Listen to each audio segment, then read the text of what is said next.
네, 여러분 반갑습니다. 저는 포항공대 화학공학과에 재직 중인 윤창원이라고 합니다. 오늘 이렇게 좋은 포럼을 개최해 주셔서 너무 감사드리고요.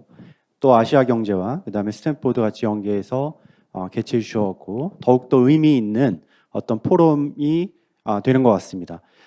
일단은 저는 발표는 한국어로 하는데 자료는 일단 영어로 만들었습니다. 여기 이제 외국 또 어디언스가 있다고 하셔서 일단은 자료는 이렇게 만들어 놨으니까요. 그냥 편하게 보시면 되고, 그다음에 저는 이제 소개받은 바와 같이 지금 현재 이제 리스트라고 하는 연구기관의 수소 저탄소 연구소장을 같이 겸직하고 있으면서 이제 포스코 미래기술연구원 수소 저탄소 에너지 연구소의 자문교수와 연동이 되어서 우리가 우리나라 산업 발전에 기여할 수 있는 수소와 저탄소 연구를 지금 현재 수행 중에 있습니다. 그래서 오늘 제목을 보시면 수소, 하이드로전 앤 로우 카본 테크놀로지 이렇게 나왔는데 수소와 저탄소에 우리가 탄소 중립을 위해서 필요한 수소와 저탄소 기술에 대해서 소개시켜 드릴 예정이고요. 먼저는 우리나라의 정책, 우리나라 정부의 수소 관련 정책에 대해서 간략하게 소개시켜 드리고 그 다음에 왜 탄소 중립을 얘기를 하는데 왜 수소 얘기가 나올까 이렇게 궁금하게 생각하시는 분들 굉장히 많은데 거기에 대해서 이제 설명을 드리고요. 특히 이제 우리나라 사이드에서 수소는 어떤 의미를 가지는가 이게 굉장히 사실 중요한 부분이 될 수 있거든요. 그래서 거기에 대해서 설명을 드리고 그다음에 관련한 이제 좀 더 과학적인 측면에서 어떠한 기술들이 실질적으로 개발되고 있는지 소개시켜 드린 다음에 포스코가 지금 현재 추진하고 있는 6대 전략 기술에 대해서 간략하게 소개시켜 드리고 마무리하겠습니다. 네, 첫 번째 이제 수소 경제 활성화 로드맵인데요. 보시는 바와 같이 우리나라는 2019년 1월에 보시는 것 같은 수소 경제 활성화 로드맵을 발표를 하였습니다. 보시면 굉장히 도전적인 지표들이 이제 제시가 되어 있는데 요 빨간색 박스를 보시면요. 수소 공급 파트에 있어서 2040년에는 약 530만 톤의 수소가 공급이 되어 사용될 것이다. 이렇게 이제 얘기를 하였고요. 그래서 이를 위해 이런 수소 경제 활성화 로드맵을 실질적으로 실현하기 위해서는 과학기술의 혁신이 필요한데 이러한 것들을 위해서 수소 기술 개발 로드맵이라고 하는 것을 정부가 범부처 차원에서 구축을 하였습니다. 보시는 바와 같이 관련된 정부 부처는 과기정통부가 있고요. 그다음에 산업부가 있고 그다음에 국토부, 해수부, 환경부 그리고 특허청이 관여를 해서 우리가 이러한 수소 관련 일을 개발하기 위한 주요 기술들에 대해서 논의를 많이 하였습니다. 그래서 그 두 번째 스트럭처를 보시면 이제 퍼블릭과 프라이빗 섹터가 조인트 파트너십을 맺어서 이제 구성을 하였고 이규제큐티브 커미티에서는 이제 민간 위원장이 한 분 계셨고요. 그다음에 각 정부 부처에서 이제 담당자들이 이제 들어오시고 그 밑에는 이제 전문가 위원회가 구성이 돼서 약 70분 정도의 수소 관련 전문가들을 이제 우리 모시고 와서 그 아래 프로덕션이라고 하는 생산 분과, 그 다음에 스토리지 앤 트랜스포테이션이라고 하는 저장 운송 분과, 그 다음에 유틸라이제이션이라고 하는 활용 분과, 첫 번째 모바일 H2 모빌리티 쪽에 있어서 수송 분과, 그 다음에 또 활용 분과에서 스테이셔너리 애플리케이션이라고 해서 이제 발전에 활용하는 분과, 마지막으로는 안전과 환경 그리고 인프라스트럭처 구축에 관련된 분과에 대해서 각각 필요 기술들을 도출을 하였습니다. 그래서 이와 더불어서 이제 그 전문가위원회도 이제 외부의 또 전문가위원회한테 여러 가지 다양한 설문이나 인터뷰를 통해서 약 한 150분의 전문가위원회를 모셔서 우리가 이제 관련 기술에 대해서 이제 커멘트를 받았고요. 그래서 보시는 것처럼 제일 하단에 보시는 것처럼 마일스톤을 보시면 19년 2월에 착수가 됐고요. 그 다음에 이제 3월에 기술 분류가 되었고, 그 다음에 5월에 각각의 핵심 기술에 대해서 이제 평가가 이루어졌고, 최종적으로 19년 10월에 R&D 스트래티지가 나왔습니다. 전략이 나와서 발표가 되었습니다. 그 이후로 사실 여러 가지 이제 많은 일들이 생겼는데 보시는 바와 같이 그 2019년 10월에 발표된 수소 기술 개발 로드맵의 비전과 타깃을 간단히 말씀드리면 결국은 이노베이티브 사이언스 앤 테크놀로지, 그러니까 혁신적인 과학 기술 개발을 통해서 수소 경제를 견인하겠다라는 게 큰 비전이었고요. 이를 위해서 각각 섹터별로 각각의 주요 분과별로 주요 타겟을 그림에서 보시는 것처럼 작성을 하였습니다. 예를 들어 1번 같은 경우에는 굉장히 저가의 깨끗한 CO2, 수소를 생산하는 그린 하이드로젠 프로덕션 테크놀로지를 개발하겠다. 그다음에 두 번째는 이렇게 개발한 수소를 안전하고 원하는 곳까지 이송할 수 있도록 수소의 저장과 운송 기술에 대한 혁신 기술을 개발하겠다. 그 다음에 세 번째로는 굉장히 지금 수소 전기차에만 활용되고 있는 연료전지 스택을 확대를 해서 다양한 H2 모빌리티, 기차도 될 수 있고요, 선박, 드론과 같은 여러 가지 애플리케이션에 적용할 수 있도록 하겠다, 확대하겠다. 그 다음에 네 번째로는 발전용 수요를 높여서 우리가 수소를 많이 쓰는 발전을 추진하겠다. 다섯 번째로는 수소 안전이 굉장히 중요하니까 안전하게 수소를 활용할 수 있는 기술, 그 다음에 이 관련 인프라 등을 구축하는 데 노력하겠다라는 것을 포함하고 있습니다. 그래서 그 이후에 작년 11월에 사실 여기 수소 경제 이행 기본 계획, 1차 수소 경제 이행 기본 계획이라고 하는 것이 작년 우리나라 정부에서 발표가 되었습니다. 사실 이 작년 11월에 발표된 이 수소 경제 이행 기본 계획은 수소 경제 활성화 로드맵의 버전 2라고 보시면 되는데요. 훨씬 더 도전적인 지표로 사실 제시가 되었습니다. 첫 번째 제일 오른쪽 상단에 있는 그 서클을 보시면 2020년도에는 우리가 수소 수요량이 약 2,200만 톤 정도인데, 죄송합니다. 22만 톤 정도인데 2030년에는 우리가 수소 수요량이 약 390만 톤 정도 되고 2050년도에는 2,790만 톤, 거의 2,800만 톤의 수소가 필요할 것이다. 이렇게 이제 제시를 하였고요. 그 각각의 그 내부를 보시면 예를 들어 2030년에 390만 톤을 보시면요. 저기 남색으로 표현되어 있는 것이 아무래도 발전, 파워 제너레이션 파트에 3.5 밀리언, 350만 ton 정도가 파워 제너레이션, 그 다음에 트랜스포테이션이 37만 톤 등등으로 이제 세분화 시켰고, 그 다음에 CO2 프리 하이드로전의 그 상대적인 그 배분을 보시면요. 2030년에는 우리가 예를 들어 390만 톤의 수소를 우리가 사용하게 될 텐데 그 중에 75%는 CO2 프리 하이드로전을 사용하게 될 것이다. 즉 그린 수소나 혹은 블루 수소와 같은 대기에 CO2를 배출되지 않은 깨끗한 청정 수소를 사용하는 비율이 75%에 다다를 거라고 예측을 하였고요. 그 다음에 2050년에는 그것이 100%가 될 것이다 라고 정부가 제안을 하였습니다. 그래서 그 하단에 서클 두 개를 보시면 2050년에 파이널 에너지 컨섬션이 수소를 쓰는 게 약 33%, 그 다음에 2050년 우리가 전력 생산에 있어서 수소가 차지하는 비율이 거의 4분의 1인 24%에 가깝게 예측이 되었습니다. 그래서 이렇게 우리나라는 굉장히 이 수소에 대해서 지금 정부가 굉장히 그 공적적인 목표를 제시하면서 가고 있고, 아까 이제 주 교수님께서 말씀하셨지만 여러 가지 탄소 중립 목표도 굉장히 공격적으로 이제 제시를 하고 있습니다. 그러면 사실 곰곰이 우리가 생각해 보면요, 우리가 에너지 트랜지션에 있어서 탄소 중립을 얘기를 하고 있는데 지금 현재 우리가 쓰고 있는 화석 연료를 100% 재생에너지를 쓰면 탄소 중립을 실현할 수가 있습니다. 우리가 그러니까 CO2가 배출되는 이유는 화석 연료가 탄소를 가지고 있기 때문이죠. 따라서 우리가 탄소 중립을 하기 위해서 가장 직관적이고 쉬운 방법 중에 하나라고 생각되는 것은 그냥 100% 재생에너지를 쓰면 됩니다. 그러면 재생에너지 쓰면 되는데 왜 수소가 여기 왜 나오죠? 사실 수소가 어떤 역할을 해서 이렇게 나오는 걸까요? 그래서 많은 분들이 그냥 브로드하게 많은 분들이 이해를 하고 계시지만 그래도 좀 애매하게 이 부분을 좀 이해하시는 분들도 계셔갖고, 이게 제가 우리나라에서 특히 이 수소가 이제 이런 탄소 중립에 어떠한 기여를 하는지 이제 설명을 해드리려고 제가 이 자료를 준비했는데, 보시면 문제는 다음과 같습니다. 이건 이 지도 지금 보시고 있는 지도는 하나의 예인데요. 태양광이 나오는 태양광의 생산량에 대한 지도라고 보시면 됩니다. 그래서 빨간색 부분이 조금 더 진해질수록 그다음 태양광이 많이 나오고, 그다음에 보라색 쪽, 초록색 보라색 쪽으로 갈수록 태양광이 많이 나오지 않는 곳, 이렇게 보면 되는데요. 자, 여기 보시면 빨간색으로 나와 있는 부분이 주로 호주, 그다음에 중동, 그다음에 저쪽에 남미의 칠레 부분도 있고요. 그다음에 미국, 북아프리카 같은 경우에는 미국도 보이고 멕시코, 주로 서부 쪽 이렇게 보이시잖아요.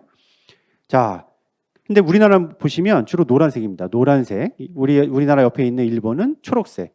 자, 문제는 뭐냐면은 중동이나 북아프리카, 호주와 같은 나라는 에너지 생산량이 100입니다. 하지만 이런 나라들은 인구 밀도가 낮아서 실질적으로 에너지를 필요로 하는 에너지 수요는 20밖에 안 돼요. 따라서 80의 에너지가 남습니다. 이 나라들은. 근데 우리나라를 보시면 우리나라 노란색이라고 말씀드렸고요. 뭐 일본, 유럽 쪽은 거의 다 재생에너지원이 좋지는 않죠. 그다음 미국도 동부, 중동부 쪽은 별로 안 좋습니다. 따라서 이런 나라는 에너지 수요는 100이 필요한데 우리가 재생에너지가 생산되는 게 20, 30밖에 안 됩니다. 따라서 화석연료를 쓰지 않기 위해서는 재생에너지, 이런 중동이나 호주와 같은 곳에서 남는 잉여의 재생에너지를 우리가 우리나라로 갖고 와서 써야 됩니다. 그래야지 글로벌하게 탄소 중립을 실현할 수가 있습니다. 그러면 중요한 질문은 뭐냐면은 이렇게 호주나 중동에서 남는 잉여의 전기 에너지를 우리가 어떻게 갖고 올 수 있을까? 이걸 고민을 해야 되는데요. 그 첫 번째 방법은 2차 전지, 배터리를 써서 갖고 오면 되잖아요. 전기, 생산되는 게 전기니까. 근데 문제는 그 2차 전지, 그러니까 배터리로는 여기서 생산되는 에너지를 저장하고 옮길 수가 없다는 점입니다. 지금 무슨 말씀이냐면은 제가 지금 여러분들께 지금 말씀드리고 있는 재생에너지, 글로벌한 재생에너지의 양은 테라와트 아워라고 하는 어마어마한 양을 지금 에너지량을 말씀드리고 있고요. 그 다음에 2차 전지가 저장할 수 있는 지금 상용화된 양은 몇백 메가와트 아워 수준입니다. 따라서 2차 전지로는 이렇게 엄청난 양의 에너지를 아주 경제적으로 한 번에 대용량으로 많이 저장해서 우리가 원하는 곳까지 갈 수가 없고요. 그러면 2차 전지는 어렵고, 두 번째 그러면 전기를 갖고 올 수 있는 방법 중에 하나는 전기 케이블을 깔면 됩니다. 해저 케이블을 깔면 되죠. 그래서 호주나 중동에서 우리나라까지 해저 케이블을 깔아서 거기서 생산된 잉여의 재생에너지를, 재생전기를 우리나라까지 갖고 와서 우리가 쓰면 되는데 그것도 사실 쉽지가 않습니다. 따라서 그러면 이렇게 해외에서 남는 굉장히 저가로 생산된 이런 초저가의 전기를 우리가 어떻게, 어느 운반체를 사용해서 우리나라까지 갖고 와야 되는가라고 하는 이제 의문이 생깁니다. 그것을 저 밑에 하단에 보시는 것처럼 에너지 운반체라고 지금 저희가 얘기를 하는데, 재생에너지를 운반할 수 있는 에너지 캐리어라고 하는 운반체라고 하는 것이 반드시 필요하게 되겠습니다. 따라서 과학자들이 이거를 어떻게 할까, 무엇이 좋을까 생각했는데 바로 이 가능한 전도 유망한 에너지 캐리어로서는 에너지 운반체로 바로 수소를 제안을 하였습니다. 이 그래프에서 보시는 것처럼 수소는 이게 보여드리는 게 이제 무게 대비 단위를 보시면 에너지 퍼 킬로그램이니까 어떤 연료 1kg이 가지는 에너지 저장 밀도 이렇게 보시면 되는데요.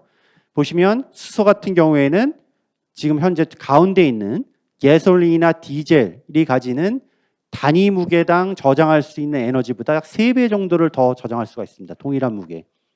그러니까 굉장히 좋죠. 그러니까 만약에 가솔린이나 디젤로 3번 왔다 갔다 할 거를 수소면 한 번에 그 동일한 에너지를 저장하고 운반할 수 있다는 뜻입니다. 그 다음에 두 번째로는 H2, 수소는 탄소를 포함하지 않기 때문에 우리가 에너지를 운반한 다음에 활용을 하게 되면 나오는 것은 물밖에 없습니다. CO2를 배출하지 않고요. 그래서 굉장히 친환경적인 고용량의 에너지 캐리어로 각광을 받았습니다.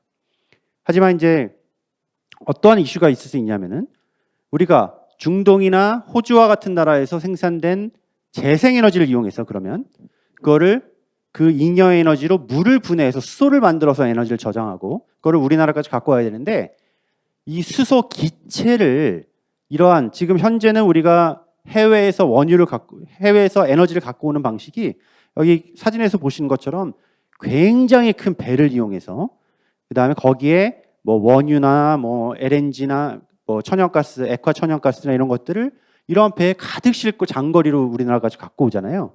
그래서 동일하게 수소 기체를 우리가 이런 배를 통해서 우리나라까지 갖고 와야 되는데, 이제 문제는 수소는 우주에서 가장 가벼운 기체이기 때문에 단위 부피당 우리가 꾹꾹 아무리 눌러 담아도 많은 양을 한 번에 저장하기가 굉장히 어려운 그런 문제가 생겼습니다. 그게 이제 오른쪽에 보시는 그래프가 그걸 나타내는데요.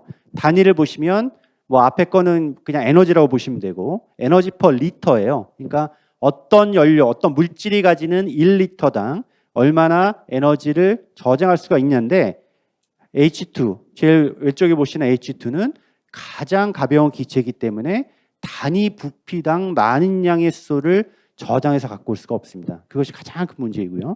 따라서 오른쪽, 초록색의 제일 오른쪽에서 보시는 것처럼 가솔린이나 디젤과 같이 액체화시켜서 가지고 와야지만 한 번에 많은 양의 재생에너지를 수소의 형태로 갖고 와서 우리나라까지 가지고 올 수가 있습니다.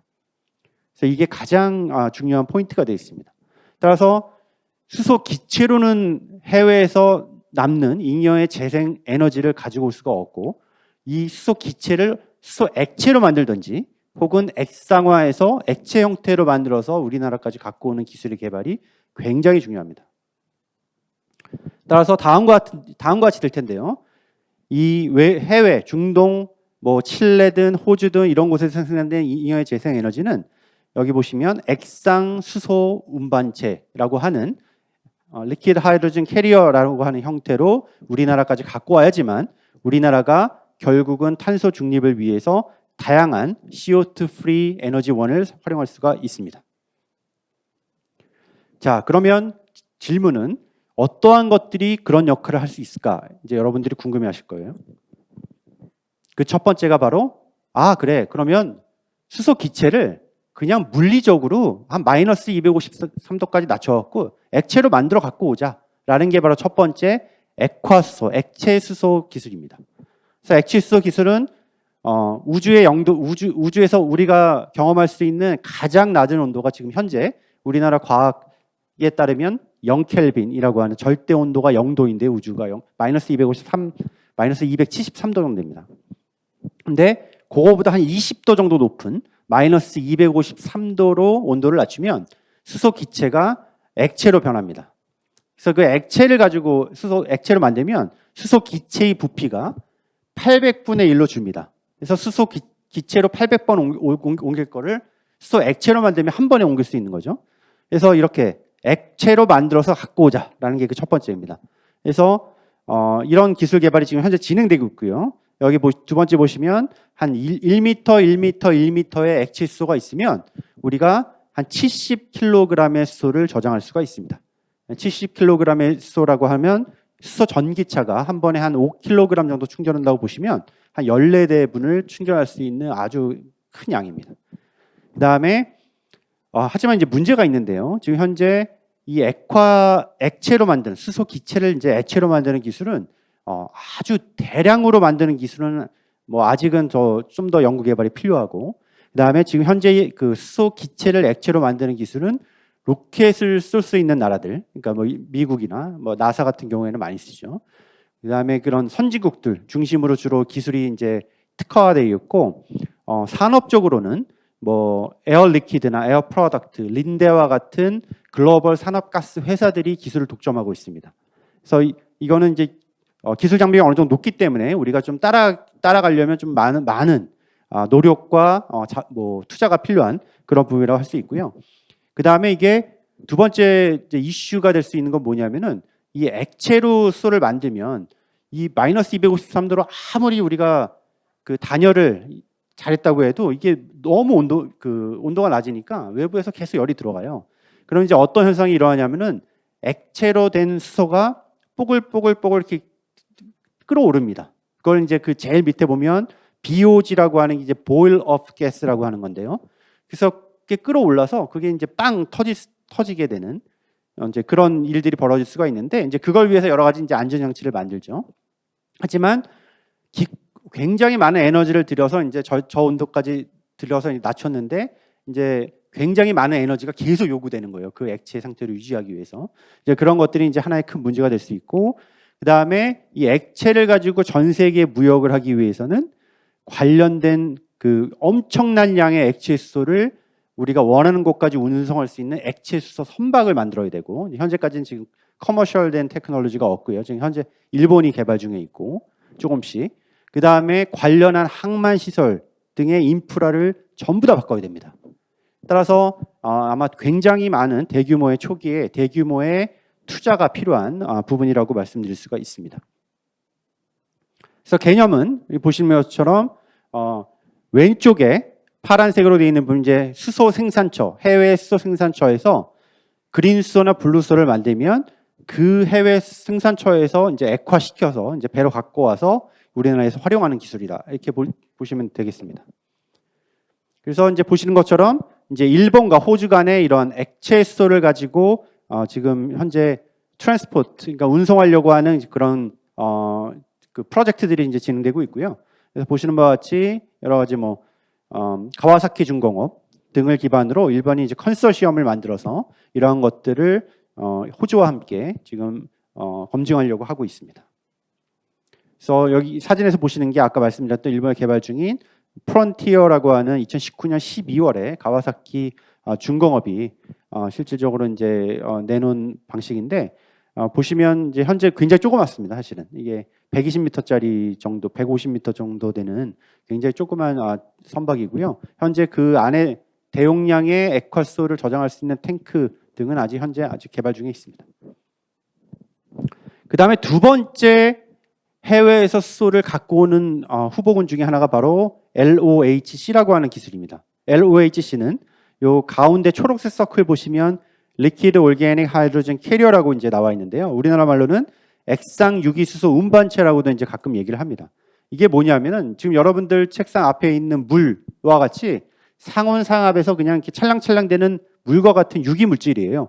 근데 어떤 화학 반응을 통해서 거기에 이제 수소를 집어넣으면 수소가 이 앞에 물에 들어갑니다. 예를 들어 물과 같은 유기물에 들어가고요. 그냥 수소가 유기물에 들어가면 여전히 상온상압에서 그냥 안전하게 다룰 수 있는 액체의 상태로 있고요. 그러면 컨벤셔널하게 지금 현재 우리가 이용하고 있는 어떠한 형태의 선박이든 다 활용해서 우리나라까지 갖고 올 수가 있습니다. 그다음 우리나라까지 갖고 와서는 그 찰랑찰랑대는 유기 물질의 액체 상태에 녹아 들어가 있는 수소를 다시 이제 끄집어내서 우리가 활용할 수 있는 기술이다 이렇게 볼 수가 있습니다. 그래서 이 기술은 아까 방금 전에 말씀드린 액체 수소에 비해서는 수소를 한꺼번에 저장하고 운송할 수 있는 양이 조금 작긴 합니다. 아까는 이제 1m 부피내 약 70kg 정도를 저장할 수 있다고 말씀드렸는데 이 LOHC라고 하는 기술은 한 45kg 정도 저장할 수가 있습니다. 좀 작긴 한데 하지만 이 기술이 각광받고 있는 이유는 이러한 LOHC의 물리적인 성질들이 지금 우리가 쓰고 있는 디젤이나 가솔린과 같은 물질과 거의 유사하기 때문에 지금 우리가 사용하고 있는 화석연료의 저장과 운송 인프라를 거의 그대로 활용할 수 있다는 장점을 가지고 있습니다. 그래서 개념적으로는 마찬가지로 해외에서 생산된 그린 수소 혹은 블루 수소가 그 밑에 LOHC 수소화 플랜트를 통해서 저장이 되고요. 그 다음에 선박, 그냥 일반적인 선박을 통해서 우리나라까지 갖고 온 다음에 우리나라에는 수소 추출 플랜트가 있어서 다시 저장된 수소를 끄집어내서 퓨얼셀, 연료전지나 수소 터빈 등에 활용하는 기술이다 이렇게 이해하시면 되겠습니다. 그래서 그 대표적인 예가 바로 일본이 사용하는 톨류엔이라고 하는 물질인데요.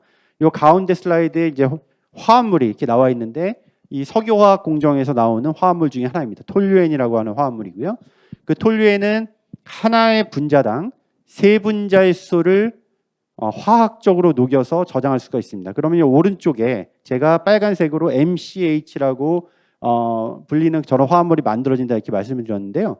그 두 개 사이를 왔다 갔다 한다 이렇게 생각하시면 됩니다. 조금 더 구체적으로 말씀드리면 이게 일본과 브루나이라고 하는 나라 사이에 실증 프로젝트인 스페라 하이드로전 프로젝트라고 하는 건데 보시는 것처럼 오른쪽 상단이 일본이라고 생각하시고요. 왼쪽 하단이 브루나이라고 생각하시면 일본에서 톨류엔을 선박을 싣고 오고요. 그냥 브루나이까지 가서 브루나이에서 친환경 수소를 구매를 합니다. 그러면 그 수소를 일본에서 갖고 온 톨류엔과 반응을 시켜서 요 오른쪽 상단 박스의 반응을 오른쪽으로 보내면 오른쪽 유기화합물이 되고요. 근데 그 화합물은 여전히 액체이기 때문에 최초 선박에 다시 실어서 일본까지 갖고 온 다음에 일본에서는 그 오른쪽의 화합물을 가지고 다시 왼쪽 반응으로 보냅니다. 그러면 다시 톨류엔과 수소가 나오고요. 그 수소는 이제 수소 도시로 보내서 이제 사용하고 톨류에는 다시 브루나이 나라로 보내서 이 과정을 반복함으로써 해외에서 생산된 CO2 프리수소를 지속적으로 일본에 공급하는 그런 전략이 되겠습니다.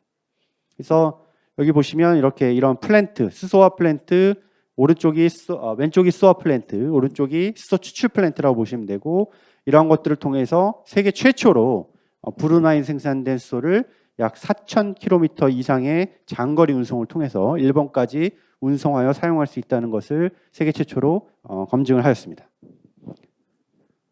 그래서 독일도 이제 이러한 말씀드린 이제 LOHC라고 하는 물질을 다음과 같이 쓰고요. 그래서 독일 같은 경우에는 예를 들어 왼쪽에 보시는 그런 일반 LOHC 탱커라고 하는 선박에 약 75,000 세제곱미터의 부피를 가진 선박에 자기네들의 LOHC를 가득 싣고 가면 한 번에 약 3,400톤의 수소를 저장해서 운송할 수 있다라고 얘기를 하고 있고, 이 양은 수소 전기차 68만 대 정도를 충전할 수 있는 양이다 이렇게 얘기를 하고 있습니다. 그다음 마지막으로는 바로 암모니아라고 하는 물질입니다. 그래서 암모니아는 포스코도 굉장히 관심을 갖고 있는 물질이고요. 그래서 암모니아는 무엇보다 암모니아가 중요한 것은 엄청나게 많은 높은 수소 저장 용량을 가지고 있습니다. 그래서 이걸 가지고 우리가 활용할 수 있으면 지금 현재 암모니아 100% 우리나라까지 들어오는 데는 완전히 다 커머셜라이즈 되어 있기 때문에 암모니아가 우리나라까지 들어오는 거는 전혀 문제가 없습니다. 따라서 우리가 암모니아를 수소 운반체로 사용하기 위해서 필요한 기술은 암모니아로부터 대용량으로 수소를 추출해서 생산하는 기술입니다. 그래서 그 기술을 지금 현재 개발 중에 있습니다. 그래서 동일한 개념이고요. 그래서 이렇게 이제 해외도 하고 있는데, 우리나라도 이렇게 일본이나 독일 등과 같은 선진국 대비 우리나라도 열심히 LOHC나 암모니아 관련 기술을 지금 현재 개발하고 있습니다. 암모니아는 좀 더 원천적으로 이제 대학 혹은 연구기관 중심, 키스트와 같은 한국과학기술연구원과 같은 연구기관 중심으로 되어 있고요. 현재 포스텍과 같이 이렇게 보시는 것 같은 좀 아까와는 좀 다른 형태의 구조를 가지는 이제 유기화합물을 이용해서 지금 현재 기술 개발이 진행되고 있고, 이런 것들을 통해서 이제 사진에서 보시는 것처럼 수소를 직접 저장을 하고 그다음에 추출하는 시스템을 개발해서 지금 현재 과기정통부의 지원을 통해서 조금 더 원천적인 기술 개발을 현재 수행 중에 있습니다. 그래서 여기 이 장치에서 보시는 것처럼 약 하루에 5kg 정도를 생산할 수 있는 LOHC를 이용한 수소 저장 기술 등이 지금 현재 개발되고 있고요. 암모니아 같은 경우에는 이제 포스텍, 그다음에 한국과학기술연구원 등이 이제 많이 하고 있고, 특히 이제 포스코 미래기술연구원에서 이제 많이 추진하고 있는 내용입니다. 그래서 보시는 것 같이 굉장히 다양한 촉매를 활용해서 그러니까 암모니아에서 수소를 추출하는 그런 촉매 연구들이 많이 진행이 되었고, 일부는 지금 뭐 다양하게 산업적으로 쓰이려고 지금 하고 있고요. 보시는 것 같이 현대차와의 어떤 협업을 통해서 이런 반응 장치를 구성해서 암모니아만 공급하면 이제 수소가 나올 수 있는 장치, 이런 것들을 저희가 이제 개발해서 지금 현재 이거를 확장하고 있습니다. 그래서 이건 시간당 5 세제곱미터의 수소가 나오는 시스템인데, 이제 현재는 시간당 20 세제곱미터 정도 나오는 수소가 나올 수 있는 시스템 개발이 완료가 되었고, 지금 현재 정부 과제로는 시간당 한 1,000 세제곱미터짜리 수소 추출 플랜트를 지금 현재 만들고 있습니다. 그래서 시간이 지금 이제 타이트해졌는데요. 제가 마지막으로 한 2장 정도에 걸쳐서 포스코 미래기술연구원이 지금 추진하고 있는 수소 저탄소 R&D 전략에 대해서 간단하게 말씀드리겠습니다. 그래서 향후 글로벌 H2 디맨드가 지금 현재 90밀리언에서 한 660밀리언으로 굉장히 늘 거라고, 2050년 늘 거라고 이제 예측을 하고 있습니다. 이러한 수요 중에 한 20% 가까이는 이제 모빌리티, 그 다음에 41% 정도는 이제 파워 제너레이션, 그 다음에 40%는 수소 환원 제철과 같은 어떤 스틸 인더스트리 등에 활용될 것이라고 이제 기대를 하고 있고요. 따라서 포스코의 전략 방향은 뭐냐면은, 일단은 그린 철강을 만들기 위해 대용량의 수소가 반드시 필요합니다. 포스코 같은 경우에는. 따라서 이러한 수소 환원 제철과 같은 친환경 공정의 수소를 CO2 프리수소를 공급하기 위해 여러 가지 그 안전한 그 수소 공급 관련한 이제 R&D를 수행할 예정에 있고, 이와 더불어서 지금 현재 암모니아를 가지고 이제 주로 이제 하고 있고요. 그다음에 암모니아와 수소를 이용한 혼소 발전, 그다음에 국내외의 어떤 이런 수소 수요 등을 지속적으로 모니터링해서 같이 협력하에 수소와 저탄소 관련 기술을 개발하는 쪽으로 전략 방향을 잡고 있습니다. 따라서 조금 더 보시면 이제 밸류체인상 수소 생산 파트에 있어서는 이제 제철 공정 등에서 나오는 이제 부생가스를 활용한 수소 생산. 그다음 두 번째는 이제 LNG를 이용하고 LNG와 CCUS 기술을 인테그레이션해서 생산된 블루수소 생산. 그다음에 수전의 장치를 통해서 물을 전기 분해해서 생산하는 이제 그린수소 등을 지금 고려를 하고 있고, 이를 이용해서 이제 활용적 파트에 있어서는 이제 암모니아 디컴포지션, 즉 방금 말씀드린 암모니아 수소 추출을 통해서 이제 해외에서 도입한 블루 암모니아 혹은 그린 암모니아를 이용해서 대용량으로 이제 수소를 공급하는 기술, 그다음에 이러한 암모니아와 수소를 혼소해서 친환경으로 발전하는 기술 등을 고려를 하고 있습니다. 그래서 이에 기반한, 지금까지 제가 말씀드린 게 바로 이에 기반한 6대 전략 기술이 되어 있고요. 그래서 마지막으로 요약해드리면 수소 생산 파트에 있어서는 이제 저온 수전에, 그다음에 두 번째로는 이제 고온 수전의 파트가 있고, 그다음 세 번째로는 이제 부생수소, 네 번째는 CCUS와 관련한 연계한 이제 블루수소 파트, 그다음에 마지막으로 수소 활용 파트에 있어서는 암모니아 분해를 통한 대용량 수소 공급 기술, 그다음에 수소 암모니아 혼소 기술이 있습니다. 그래서 지금까지 이제 여러 가지 전반적인 분위기, 그다음에 이제 기업들 포스코와 같은 기업들이 나고자 하는 방향에 대해서 말씀드렸는데, 개인적으로는 향후 이러한 디렉션이 계속 이어질 것이라고 보고요. 그래서 전 세계의 어떤 글로벌 트렌드 하에서 이러한 탄소 중립 실현하기 위해서는 이전 연사분들께서 다 말씀하신 것처럼 완전히 산업 구조가 아마 전환될 가능성이 굉장히 클 거라고 생각을 하고 있습니다. 이러한 관점에서 굉장히 우리가 도전적인 R&D를 수행을 해야 되고, 이러한 그 R&D 성공을 위해서는 넘어야 될 굉장히 그 여러 가지 이슈들이 있을 텐데, 저희는 이제 굴하지 않고 이거를 잘 수행해서 우리나라 탄소 중립에 기여할 수 있는 기술 개발을 추진하도록 하겠습니다. 지금까지 경청해 주셔서 감사드립니다.